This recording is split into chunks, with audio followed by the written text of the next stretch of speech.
Deuteronomy Chapter 24.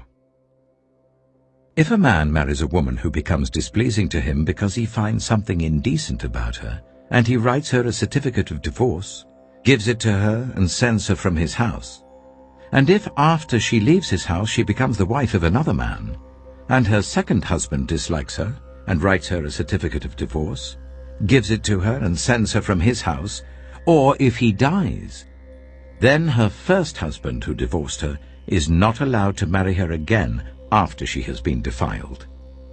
That would be detestable in the eyes of the Lord. Do not bring sin upon the land the Lord your God is giving you as an inheritance. If a man has recently married, he must not be sent to war or have any other duty laid on him. For 1 year he is to be free to stay at home and bring happiness to the wife he has married. Do not take a pair of millstones, not even the upper one, as security for a debt, because that would be taking a person's livelihood as security. If someone is caught kidnapping a fellow Israelite and treating or selling them as a slave, the kidnapper must die. You must purge the evil from among you. In cases of defiling skin diseases, be very careful to do exactly as the Levitical priests instruct you. You must follow carefully what I have commanded them. Remember what the Lord your God did to Miriam along the way after you came out of Egypt.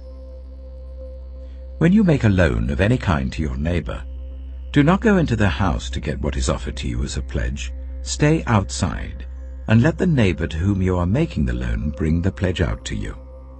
If the neighbor is poor, do not go to sleep with their pledge in your possession. Return their cloak by sunset, so that your neighbor may sleep in it. Then they will thank you, and it will be regarded as a righteous act in the sight of the Lord your God. Do not take advantage of a hired worker who is poor and needy, whether that worker is a fellow Israelite or a foreigner residing in one of your towns. Pay them their wages each day before sunset, because they are poor and are counting on it. Otherwise they may cry to the Lord against you, and you will be guilty of sin. Parents are not to be put to death for their children, nor children put to death for their parents. Each will die for their own sin. Do not deprive the foreigner or the fatherless of justice, or take the cloak of the widow as a pledge. Remember that you were slaves in Egypt, and the Lord your God redeemed you from there. That is why I command you to do this. When you are harvesting in your field and you overlook a sheaf, do not go back to get it. Leave it for the foreigner, the fatherless, and the widow, so that the Lord your God may bless you in all the work of your hands. When you beat the olives from your trees, do not go over the branches a second time.